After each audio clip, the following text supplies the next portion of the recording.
સુરત શહેરમાં દિવાળીના ઉત્સવમાં વધારો થઈ રહ્યો છે અને આ ઉત્સવના અવસર પર સુરતપાલ પોલીસે એક અનોખી પહેલ કરી છે।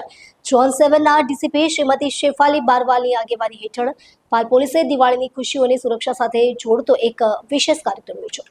આ કાર્યક્રમનો મુખ્ય ઉદ્દેશ્ય રહ્યો સમાજમાં ટ્રાફિક જાગૃતિ અને સડક સુરક્ષાનો સંદેશ પહોંચાડવા માટે પોલીસ એવા બાળકોને સાથે લીધા જેઓ રોડ એક્સિડન્ટમાં તેમના પિતાને ગુમાવી ચૂક્યા છે।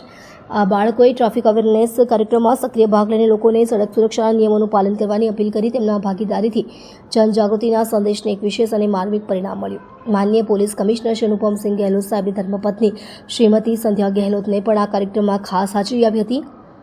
આ અવસરે બાળકોને દિવાળીની ખરીદી માટે કપડાં અને ફટાકડા પણ ભેટ સ્વરૂપે આપવામાં આવ્યા હતા। પાલ પોલીસ સ્ટેશન પર આગામી તહેવારનો માહોલ સર્જાયો અને બાળકો સાથે મળીને પોલીસ કર્મીઓએ હર્ષોલ્લાસ સાથે દિવાળી ઉજવી। પોલીસની આ સમાજ સેવાને સંવેદનશીલ પહેલે સમાજમાં સકારાત્મક સંદેશ આપ્યો છે। તેરી ज़मीन से हम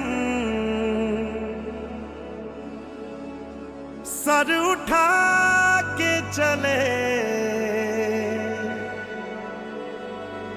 हमें हंस के विदा कर माँ, लाल हैं हम तेरे, याद करना हमें